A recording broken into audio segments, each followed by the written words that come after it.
ఆంధ్రప్రదేశ్లో టీడీపీ జనసేన కూటమి మధ్య ఏం జరుగుతోంది? వాస్తవానికి వాళ్ళిద్దరి మధ్య మిత్రబంధం బలపడుతోందా, రోజు రోజుకి బలహీన పడుతుందా?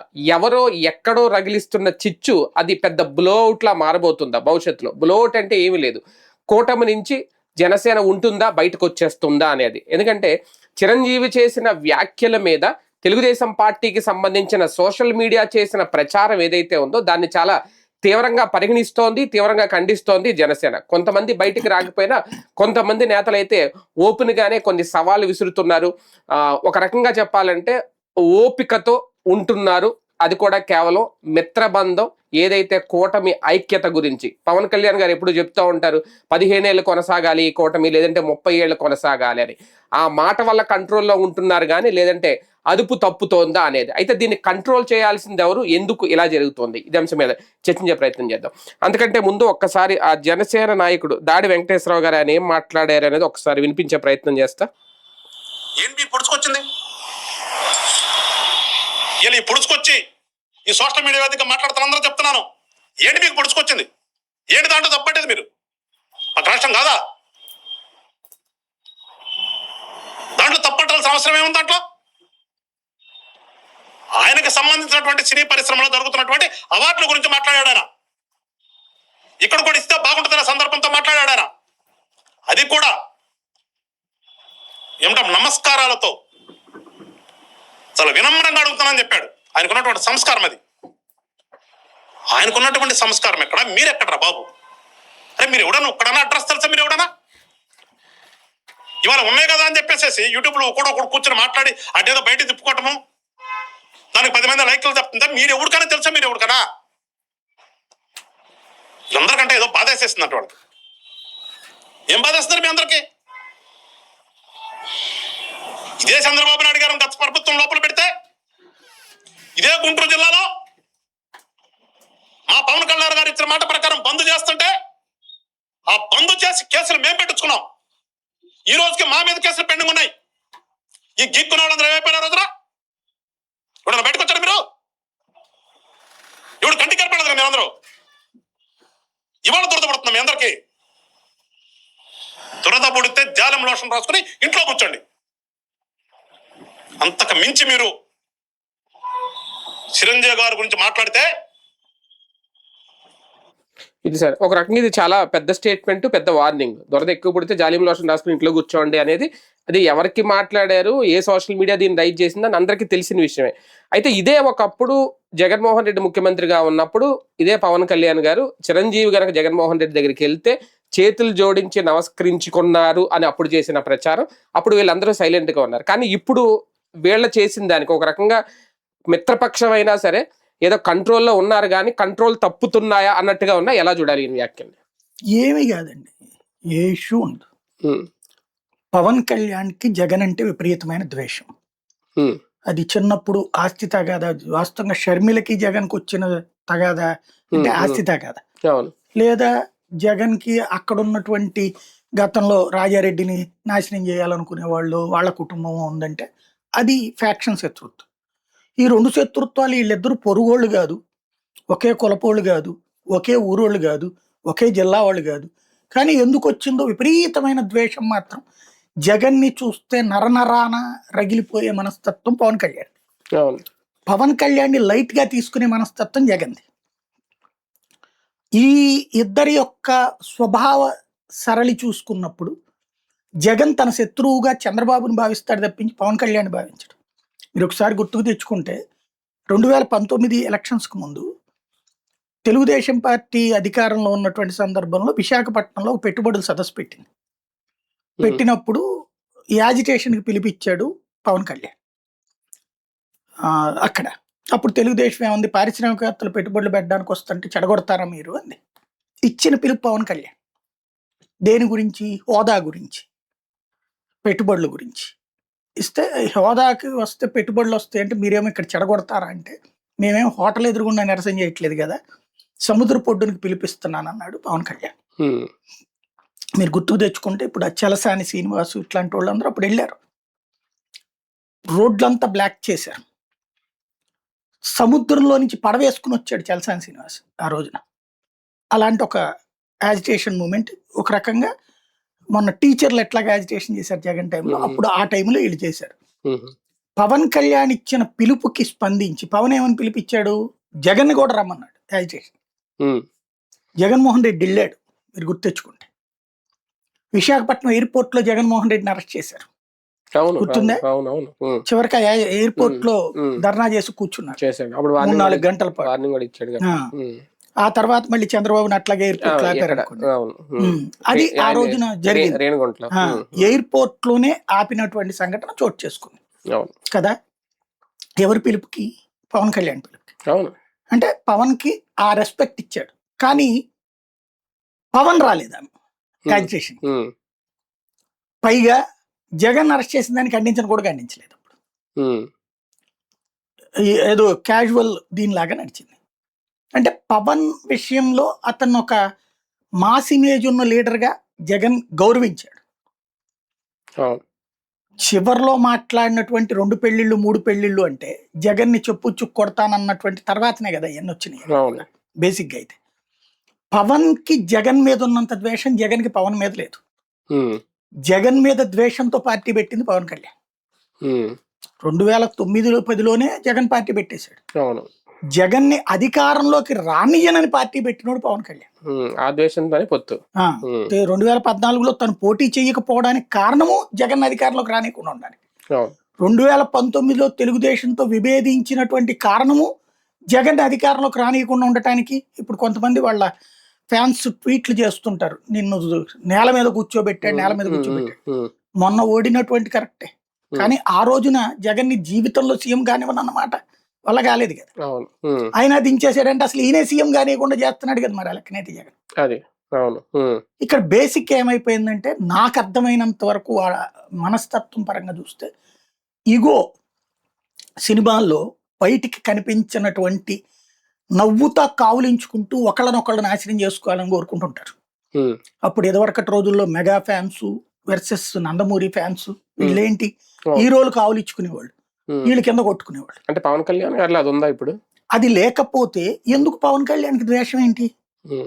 ఈయన రాజకీయాన్ని ఇప్పుడు 2009లో చిరంజీవి పార్టీ పెట్టినప్పుడు రాజశేఖర రెడ్డికి వ్యతిరేకంగా పెట్టాడు, కానీ తెలుగుదేశానికి వ్యతిరేకంగా కాదుగా పెట్టింది.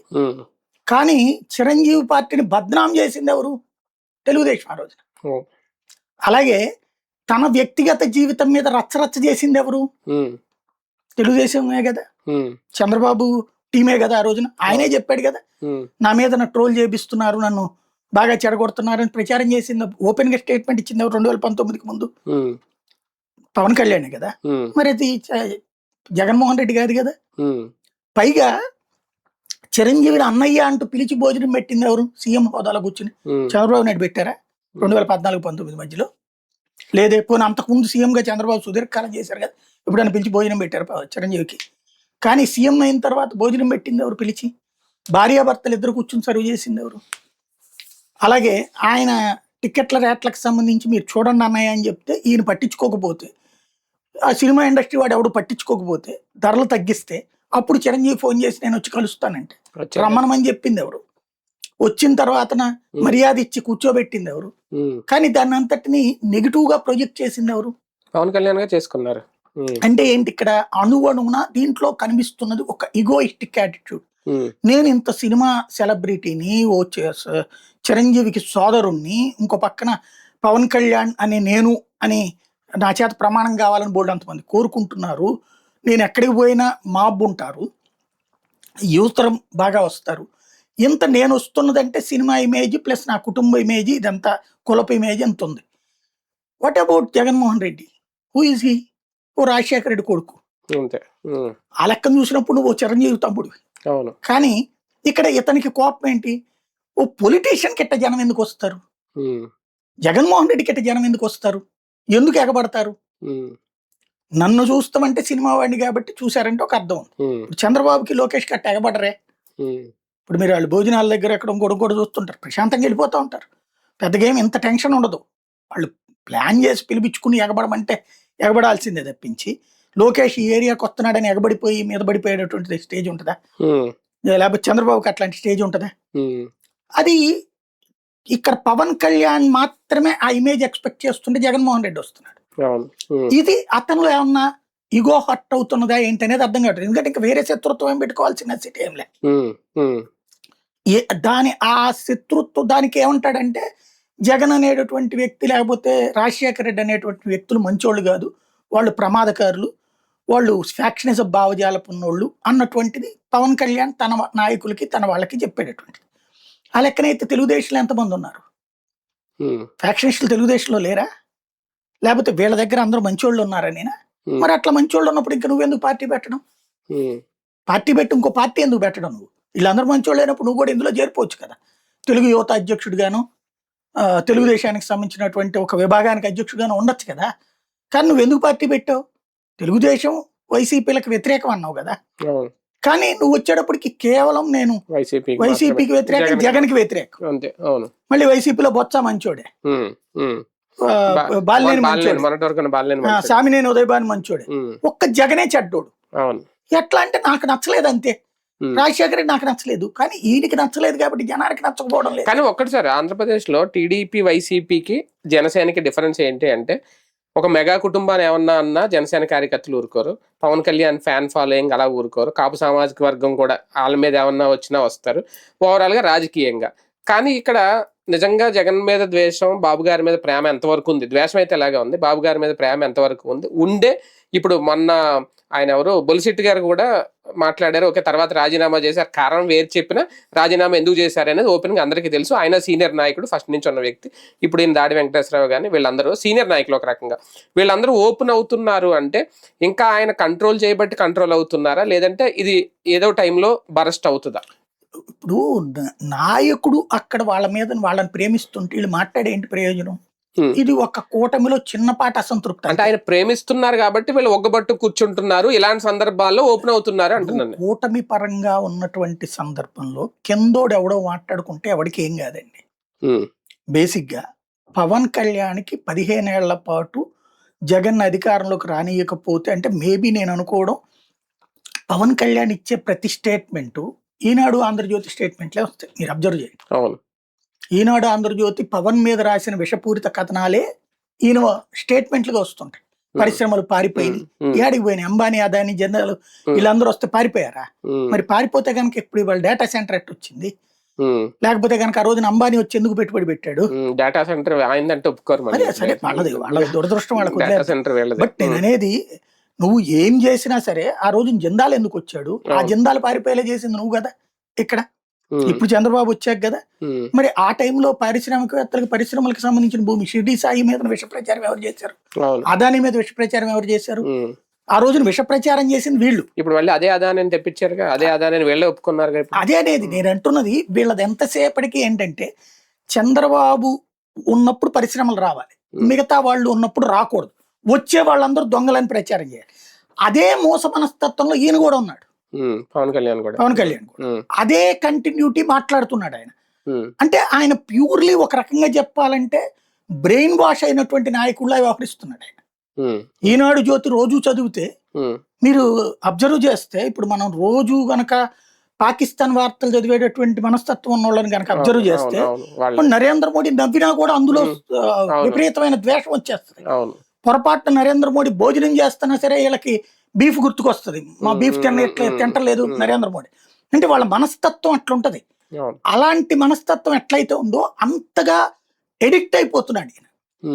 ఏది తెలుగుదేశం వార్తలకి, తెలుగుదేశం అభిమానులకి ఎడిక్ట్ అయిపోయి, ఏ వర్గం అయితే సుదీర్ఘకాలం పాటు మెగా కుటుంబాన్ని టార్గెట్ చేసిందో, లేకపోతే వంగవీటిని టార్గెట్ చేసిందో వాళ్ళని ఈయన ప్రేమిస్తున్నాడు.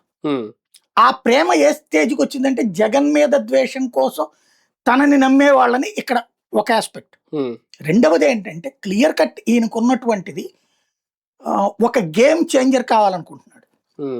రెడ్డి సామాజిక వర్గపు సుదీర్ఘకాలపు ఆధిపత్యాన్ని గండి కొట్టడం కోసం తెలుగుదేశం పార్టీని వ్యవస్థాపన చేసినటువంటి ఎన్టీ రామారావు ఎట్లయితే గేమ్ చేంజర్ అయ్యాడో, ఆ ఎన్టీ రామారావు తర్వాత కాంగ్రెస్ పార్టీ అంటే ఉంటదా ఇక అసలు రాష్ట్రంలోనే స్టేజీలోకి వెళ్ళిపోయినటువంటి దశలో మళ్ళీ దానికి ఒక లైఫ్ ఇచ్చి ఏకంగా కేంద్రంలో అధికారంలోకి రావడానికి కూడా తోడ్పడినటువంటి రాజశేఖర్ రెడ్డి లాంటి వాడిని తొక్కాలనుకున్నప్పుడు అలాగే ఆయన కొడుకు జగన్మోహన్ రెడ్డి ఒక పార్టీ పెట్టడం ఏంటి, మనకి దక్షిణ భారతదేశంలో పార్టీ పెట్టి వెంటనే ప్రతిపక్ష నాయకుడు, ఆ వెంటనే సీఎం అయినోడు ఒకే ఒక్కడు ఇతను.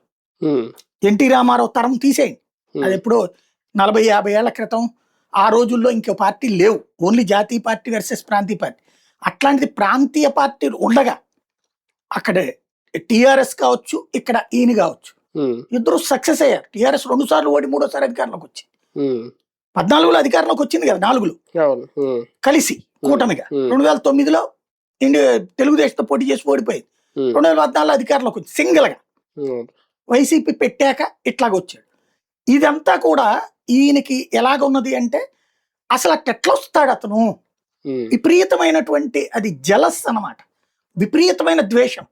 అట్టెట్టొస్తాడు, ఎట్టిస్తారు వీళ్ళకి, అసలు వాళ్ళు దుర్మార్గులే, రాక్షసులే, వాళ్ళు కనబడగానే రాత్రిపూట్ల మనుషుల్ని కసకస పొడి చంపేస్తుంటారే అన్నంత ఫీలింగ్ ఉంది ఈయనకి. అంత ఫీడ్బ్యాక్ ఎవరు ఇచ్చారో తెలియదు మనకి. ఆ నియోజకవర్గంలో, ఆ జిల్లాలో ప్రజలు ప్రేమించకపోతే ఎంతమందిని చంపుతారు వీళ్ళు.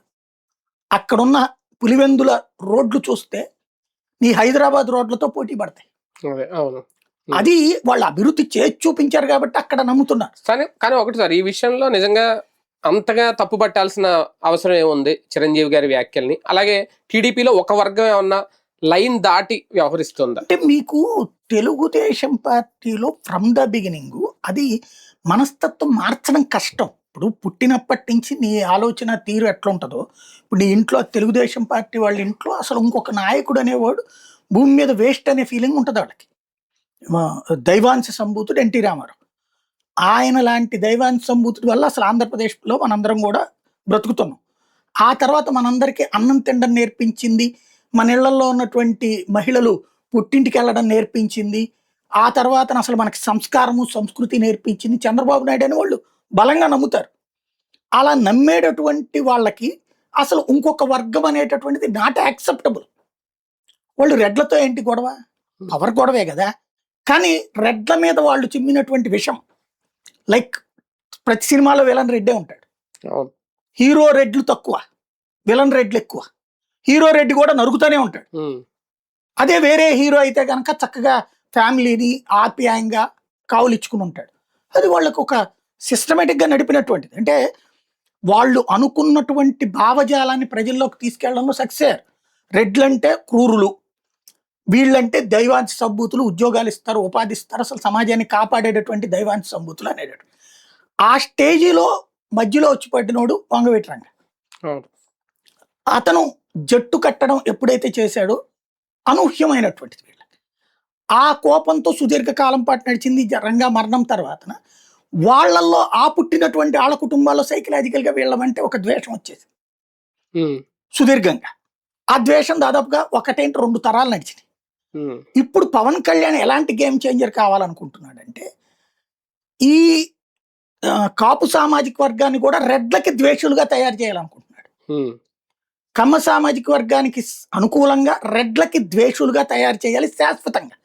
ఈ తరంలో ఈయన మాట్లాడే మాట ఈయన వీళ్ళ బిడ్డలకు వస్తుందిగా. మళ్ళీ 2 తరాలుగా కమ్మ కాపు సామాజిక వర్గాల మధ్య వచ్చిన సంఘర్షణ వాతావరణాన్ని మీరు తప్పుకుంటారా, అటు రత్నకుమారి చెప్పింది, రాధా చెప్పాడు, ఏం గొడవలు లేవంట అన్న వాళ్ళు అంగీకరించరు. బికాజ్ వీళ్ళ తండ్రులు చూశారు, ఇప్పుడున్న యువతరం తండ్రులు చూశారు. అలాగే వ్యాపారాలలో అణచివేత, పారిశ్రామిక వ్యవస్థలో వీళ్ళని తొక్కివేయబడటం లాంటివి ఏ వ్యవస్థలోనైనా సరే, కాంట్రాక్ట్లా ఇట్లాంటివన్నీ కూడా తమని ఎదగనీయకుండా చూస్తున్నారు. ఎందుకంటే వీళ్ళు ఫైటర్స్ ఎప్పుడూ కూడా కష్టపడే తత్వం ఉన్నటువంటి వాళ్ళు, వాళ్ళు కష్టపడే తత్వం ఉన్నారు. వాళ్ళు ఫస్ట్ తమని తాము డెవలప్ చేసుకుని ఆ తర్వాత మిగతా వాళ్ళకి ఛాన్స్ ఇద్దాం. వీళ్ళు మమ్మల్ని అణిచేస్తున్నారనే ఫీలింగ్ ఉన్నటువంటి దీంట్లో నుంచి పుట్టుకొచ్చిందే రంగాలు, నెహ్రూలు, ఈ వ్యవస్థ. ఇది సుదీర్ఘకాలం పాటు సాగినటువంటి వాతావరణం. 2 తరాలు అయిపోయింది. ఇది 3వ తరంలో ఉన్న పుట్టినటువంటి వాళ్ళకి కూడా ఈ ఫీలింగ్ ఉంది. ఇప్పుడు దాన్ని నువ్వు లేదురా మారండి మీరందరూ కూడా, అసలు అదేది రాజశేఖర రెడ్డి చంపించేశాడు రంగాని అని ఒక ప్రచారాన్ని తేవాలంటే ఆషామాషి కుదురుద్దా? అంటే ఆ 2 తరాలు ఆధిపత్య పోరాటమే చేసే ఒక రకంగా. ఇప్పుడు మీరు ఇంకా ఆధిపత్యం మనకు వద్దు, ఆ పోరాటం వద్దు, రెడ్డి ద్వేషులుగా లేదంటే కమ్మ సామాజిక వర్గానికి అనుకూలంగా ఉందాం అంటే కమ్మ సామాజిక వర్గం యాక్సెప్ట్ చేద్దాం పవన్ కళ్యాణ్ గారు అనుకుంటే సరిపోతుంది. చేస్తారు కదా. ఇప్పుడు కమ్మ సామాజిక వర్గం పవన్ కళ్యాణ్ బాగా హీరోగానే చూస్తోంది. ఎందుకు చంద్రబాబుకి అండగా నిలిచి అధికారంలోకి తీసుకొచ్చారు కాబట్టి నాయకుల మధ్యన ఎలాంటి ప్రాబ్లం లేదు ఇప్పుడు. ఈగోస్ పక్కన పెట్టి లోకేష్ గాని చంద్రబాబు గాని గతంలో ఎన్నడూ లేనంత గౌరవం ఇస్తారు. అంటే రాజకీయ నాయకుల మధ్య లేదేమో, కుల నాయకులు యాక్సెప్ట్ చేస్తే బొలిశెట్టి ఎందుకు అలా మాట్లాడతారు, ఇప్పుడు ఈయన ఎందుకు అలా మాట్లాడతారు, పాయింట్ ముద్రగడ లాంటి వాళ్ళు ఎందుకు బయటకు నాయకుల వస్తారు? పట్ల ఒక నాయకుల మధ్యన అనుసంధానం ఉంది. ఇది గ్రౌండ్ లో మార్చేయగలను అనుకునే అమాయకత్వంలో ఉన్నాడు పవన్ కళ్యాణ్. అది గ్రౌండ్ లో మార్చేయగలను అనుకుంటున్నాడు, కరెక్ట్, గుడ్. అదే ఆయన వ్యక్తిగత ఫీలింగ్ అనుకోవాలి. నేను అనేది మార్చాలన్న ప్రయత్నం చాలా శరవేగంగా గంభీరంగా ఓ స్టాంప్ వేసి చేస్తున్నాడు. ఈ చేసే సందర్భంలో వీళ్ళకి విలన్ గా పద్దాక జగన్ చూపించాలి. ఈయన దురదృష్టం ఏమైపోయిందంటే జగన్ అధికారంలో లేకుండా పోయాడు. జగన్ అధికారంలో ఉంటే జగన్ విలన్ గా చూపించచ్చు. గత 5 ఏళ్లలో అట్లాగే చూపెట్టారు. కాపు నేస్తం ఇచ్చి కాపు మహిళకి డబ్బులు ఇచ్చినా, కాపులకు కూడా పెన్షన్లు ఇచ్చినా, కాపులకు కూడా రేషన్ కార్డులు ఇచ్చినా, కాపులకు కూడా ఇల్లు ఇచ్చినా కాపు శత్రువు కింద చూపెట్టాడు అతను. దాన్ని అంగీకరించబట్టినే కదా కాపు నియోజకవర్గాల్లో దారుణంగా ఓడిపోయింది వైసీపీ. అంటే సక్సెస్ అయ్యాడు కదా అక్కడ పవన్ కళ్యాణ్. ఇప్పుడు పవన్ కళ్యాణ్కి సమస్య ఏంటంటే అతను అధికారంలో లేడు కాబట్టి అధికారంలో ఉన్నటువంటి కూటమిలో భాగస్వామి కావడం వల్ల నేను మొట్టమొదటి మనం పాత డిబేట్ లో కూడా చెప్పా, ఇప్పుడు అసలు పరీక్ష ఎదురవుతుంది. ఎందుకని నువ్వు పవర్ లో లేనప్పుడు తమ్ముడు రా మన ఇద్దరం కదా భోంచేద్దాం, బిర్యానీ తిందాంపా, నా కొడుకు సంగతి తేలుద్దాం పద అంటే హ్యాపీ. కానీ పవర్లోకి వచ్చాక ఈ అన్నయ్య తమ్ముడు పద నీ వాళ్ళ నువ్వు 10 మందిని తెచ్చుకో, మా వాళ్ళకి ఒక 30 మందికి రేషన్ ఇస్తున్నాను, మీ వాళ్ళకి ఒక 10 మందికి ఇచ్చుకుందాం అంటే నడుస్తుంది. ఈ మాట ఈ అన్న అనడు. అంటే ఈ అన్న దగ్గర ఉన్న అసలు తమ్ముళ్ళు ఒప్పుకోరు. ఏరా నువ్వెవడురా నిన్న కాక మొన్న వచ్చావు, మా అందరి వల్ల నువ్వు అధికారంలోకి వచ్చావు, నువ్వు వెళ్ళి ఆళ్ళని తీసుకొస్తావా అంటారు. వాడికి ఏం ఫీలింగ్ ఉంటుంది, ఇవాళ జనసేనలో ఉన్నటువంటి నాయకుడు కార్యకర్త మేము పవన్ కళ్యాణ్ ఇట్లా అదేదో ఇట్లా అంటుంటారు కదా, అట్లా అనేసి చెప్తారు. అక్కడికి వెళ్ళినప్పుడు ఆ ఇంట్లో వాళ్ళు కూడా ఓ రేషన్ కార్డు ఇప్పించమ్మా, ఓ పెన్షన్ ఇప్పించమ్మా, లేకపోతే అదే CMRF ఫండ్ ఇప్పించమ్మా అంటున్నారు. ఏదో ప్రభుత్వ పని అడుగుతారు, ఇల్లు ఇప్పించమ్మా అని చెప్పి. వీళ్ళు ఎవరిని అడగాల? తెలుగుదేశం నాయకుల దగ్గరికి వెళ్ళి అడగాలి. ఎందుకని వీళ్ళ ఎమ్మెల్యే ఉన్నా ఇతనికి లేదు సీన్ అక్కడ. వీళ్ళ ఎమ్మెల్యే లేని చోట అయితే అసలు సీన్ లేదు. ఆ నాయకుడు దయతలిస్తే 100లో 1, 2 వస్తే గ్రేట్. వీళ్ళకి 10 మంది 25 అబ్లిగేషన్స్ ఉన్నాయి, ఇది తీర్చలేరు. నువ్వు ఇది ఎట్టుంటదంటే మనం 100 పనులు ఒకటికి చేసి పెట్టి, నాకు బాగా గుర్తు తిరుమల తిరుపతి దేవస్థానం అక్కడ తిరుపతిలో పనిచేసినప్పుడు ఎవరో వస్తారు, వచ్చి దర్శనానికి అడిగినప్పుడు 10 సార్లు చేయగలుగుతాం. ఓసారి అక్కడ ఉన్న రిస్ట్రిక్షన్స్ కారణంగా ఆ రోజున ఏదో ఏ రాష్ట్రపతి వస్తున్నాడు చేయలేమనుకోండి, మనకి లేదా ఇప్పుడేమి అట్లాగా ఇక్కడ ఏమవుతుంది, మనదేం లేదా అన్న అంటే ఇది మామూలుగా వెటకారంగా అనిపిస్తుంది, ఈగో హర్ట్ అవుతుంది. ఈడెళ్ళి ఎవరిని తిట్టాలి? పవన్ కళ్యాణ్ దగ్గరికి వెళ్తే అన్ని ఇష్టం వచ్చినట్టు నడుస్తుందా, ఏమనుకుంటున్నారు మీరు అంటున్నాడు. అన్నిటికంటే విచిత్రమైంది ఏంటంటే రాజకీయ పార్టీ పెట్టేటటువంటి వాడు విజయ్ కూడా చెప్పండి నాకే అనుభవం లేదు అని, చిరంజీవి కూడా చెప్పలేదు నాకు ఎప్పుడు ఏ అనుభవం లేదని. ఈయన నాకు ఏ అనుభవం లేదు, 15 ఏళ్ళైనా నీకు అనుభవం లేకపోతే 15 ఏళ్ళైనా కూడా చంద్రబాబు గారికి మాత్రమే చేతనొచ్చు నాకేం చేత కాదు అన్నప్పుడు నువ్వు పార్టీ ఎందుకు పెట్టడం? చంద్రబాబు నాయుడు ఏమన్నా పుట్టగానే పార్టీ పెట్టాడే ఏంది? ఎన్టీ రామారావు పార్టీ తీసుకున్న వెంటనే ఆయన పెట్టుబడులు పెట్టుకొచ్చానని చెప్తున్నాడు కదా. అంటే ఆయనకి చేత కాదు, నీకు చేతొచ్చు నీకు చేత కాదని చెప్తున్నాను. ఇది వాళ్ళకి హత్య చేస్తున్నా ఆయన అనుకుంటున్నాడు, ఇది పవన్ కళ్యాణ్ గొప్పగా అనుకుంటున్నాడు. ఇది తెలుగుదేశం వాళ్ళకి మనోడు తీసుకెళ్లి నాశనం చేస్తున్నాడు అనే ఫీలింగ్ వీళ్ళకి వస్తుంది కార్యకర్త. ఎందుకని రేపు పొద్దున ఏదైనా తేడా వచ్చి ఈయన బయటకు వస్తే ఆయనే చెప్పాడుగా చంద్రబాబుకే చేతొచ్చని. చంద్రసారి 18-19 అయ్యే కదా ట్రోల్ చేసింది. చంద్రబాబు నాయుడు గురించి గొప్పగా చెప్పినటువంటి విషయాలన్నిటిని చూపెట్టి మీ వాడే చెప్పాడు ఇప్పుడేదో అవతలడికి పోయాడు. అంటే పవన్ కళ్యాణ్ గారికి అంత ఉదార స్వభావం ఉన్నా టీడీపీలో ఒక వర్గం ఎగ్జామ్షన్ ఇవ్వట్లేదు, మన మిత్రపక్షమే కదా అని. ఇవ్వకపోవడం వల్లే ఈ ట్రోల్స్ ఇవన్నీ, ఈ అవమానాలు ఇవన్నీ భరించాల్సి. సమస్య ఎక్కడ వస్తుందంటే చిన్నపాటి విమర్శను కూడా వాళ్ళు అంగీకరించలేరు. చిన్నపాటి విమర్శను కూడా వీళ్ళు పెద్ద విమర్శలైనా భరించమంటున్నారు. జనసేన వాళ్ళని దారుణంగా ట్రోల్ చేసిన మాట్లాడింది కూడా చిన్న వ్యక్తి కాదు కదా సార్. మెగాస్టార్ చిరంజీవి అంటే ఆయనకి ఏ ఫాలోయింగ్ ఉంది ఏంటి అన్ని తెలుసు, అలాంటి ఆయన కూడా వదలలేదు అంటే ఏంటి అక్కడ? నేనంటోంది వాళ్ళు చిన్న విమర్శ, అది విమర్శ కూడా కాదు, విమర్శ కూడా కాదు. ఆయన అడిగాడు రిక్వెస్ట్, ఒక రకంగా వినమ్రంగా అడుగుతున్నాను. ఇక్కడే నవ్వు వచ్చింది ఏంటంటే వినమ్రంగా నేను మా సినిమా ఇండస్ట్రీ తరపున ధన్యవాదాలు చెప్పుకుంటున్నాను అన్నందుకు జగన్ దగ్గర చేతులు కట్టుకున్నారు. చేతులు కట్టు నిలబెట్టారు. అదే ఇక్కడ వచ్చేటప్పటికి వినమ్రంగా నేను అడుగుతున్నానంటే అమ్మలక్కల్ని తిడతంటే వాళ్ళకి సంబంధించిన దాదాపుగా ఒక 100 నుంచి 150 యూట్యూబ్ ఛానల్స్, 1,00,000 హ్యాండ్లర్స్, కొన్ని లక్షల వాట్సాప్ గ్రూపుల్లో చిరంజీవిని దారుణంగా ట్రోల్ చేశారు. ఆయన ఒక సినీ ఇండస్ట్రీలో పెద్దన్న పాత్ర చిరంజీవి గారిది. ఆయన అడిగితే తప్పేంటి, ఎందుకు అంత వీళ్ళకి వీళ్ళు అనేది పొరుగు రాష్ట్రం అన్నాడు, పక్క రాష్ట్రం అన్నాడు, లేకపోతే ఇంకోటి. ఇక్కడ నేను అంటోంది అదే, వీళ్ళు చిన్న క్రిటిసిజాన్ని కూడా యాక్సెప్ట్ చేయలేరు. వీళ్ళు ఎంత పెద్ద క్రిటిసిజం అయినా చేయొచ్చు, చిన్న క్రిటిసిజాన్ని కూడా యాక్సెప్ట్ చేయలేరు. పవన్ కళ్యాణ్ ఎలాంటి విధేయత ప్రకటిస్తున్నాడో, ఏమన్నా వాళ్ళ కార్యకర్తలను ఏమన్నా, వాళ్ళ నాయకుల్ని ఏమన్నా, చివరికి అమ్మాయి మీద మర్డర్ కేసులైనా, లేకపోతే అమ్మాయిని బాత్రూమ్ లో వీడియోలు తీసి టీవీ ఇచ్చినా, ఎన్ని కుట్రలు చేసినా, మర్డర్లే జరుగుతున్నా, దాడులే జరుగుతున్నా, మనం జగన్ ని ఓడించడం ఒక్కటే మన లక్ష్యం, జగన్ మళ్ళీ అధికారంలోకి రాకుండా ఉండటమే మన లక్ష్యం, 15 ఏళ్ళు మనం ఇలాగే ఉండటమే మన లక్ష్యం, మీరందరూ సర్దుకోవాల్సిందే, మీరు భరించాల్సిందే, పదవులు అడక్కండి, ఇచ్చినే తీసుకోండి అని ఏదైతే చెప్తున్నాడో అదే తరహాలో మిగతా చిరంజీవి కూడా ఉండాలి అనుకుంటున్నారు వీళ్ళు. పవన్ కళ్యాణ్ ఎలా అయితే ఒద్దికగా ఉంటున్నాడో, మా తమ్ముడు లోకేష్, మా పెదనాన్నగారు చంద్రబాబు గారిని ఎంత విధేయతతో ఉంటున్నాడో అదే విధేయత చిరంజీవి నుంచి ఎక్స్పెక్ట్ చేస్తున్నారు, ప్రతి కార్యకర్త నుండి ఎక్స్పెక్ట్ చేస్తున్నారు వీళ్ళు. అది లేనప్పుడు తట్టుకోలేరు, చిన్నపాటి అవిధేయత కూడా అంగీకరించలేరు వాళ్ళు. అది అవిధేయత కింద చూస్తున్నారు. పవన్ కళ్యాణ్ అట్లా చివరికి మెట్టల్ మీటింగ్ లో కూడా మా బాబు గారు దేవుడు అని చెప్తున్నప్పుడు ఈయన బాబు గారు కొంచెం వెనకబడ్డారంటే ఎట్లాగా? బాబు గారు అద్భుతమైన వ్యక్తి, తొందరపడి రేవంత్ రెడ్డి ముందిచ్చేసినట్టున్నాడు, బాబు గారు మర్చిపోయినట్టున్నారు అంతే. బాబు గారు కొట్టండి, మీరు అసలు ఇరగదీస్తారు, మీరు తలుచుకుంటే ఈ మీటింగ్ ఎంత సార్, ఆఫ్టర్ ఆల్ దీనికి 10 రెట్లలో కొట్టగలరు మీరు మ్యూజిక్ అని చెప్పాలి చిరంజీవి. ప్రశంసనీయమైనటువంటి ప్రోత్సాహకరమైనటువంటి స్టేట్మెంట్ ఇవ్వాలి కానీ చిరంజీవి ఎట్లాగా? కానీ సర్దుకుపోవాల్సిందేనా ఇంకా జన సైనికులు అందరూ, లేదంటే సర్దుకుంటారా మొత్తం రేపొద్దున తేడా వస్తే సర్దేస్తారా? 2024 ఎలక్షన్స్ నాటికి వీళ్ళ మనసుల్ని బట్టి ఉంటది, 2029 వీళ్ళ మనసుల్ని బట్టి ఉంటది. ఈయన ఇప్పటికైతే ఒక అసంతృప్తి ఉంది, మా పవన్ కళ్యాణ్ సీఎం కావాలంటే వీళ్ళతోనే సాధ్యమనే నమ్మకంతో ఉన్నారు. అంటే ఈ అసంతృప్తి పవన్ కళ్యాణ్ గారికి తెలియదా? తెలిసి సైలెంట్ గా ఉంటుంది? తెలుసు, కాకపోతే ఏంటంటే ఆయన చాలా స్ట్రాటజిక్ గా ఉన్నాడు. ఎప్పుడన్నా తేడా వచ్చి బీజేపీతో కలిసి పొత్తు పెట్టుకుని పోటీ చేసే రోజు, ఇగో నేను ఇంత విధేయంగా ఉన్నా, నన్ను తొక్కేసేసి ప్రయత్నం చేయబట్టి నేను తిరగబడ్డానని చెప్పచ్చు, ఒక ఆస్పెక్ట్.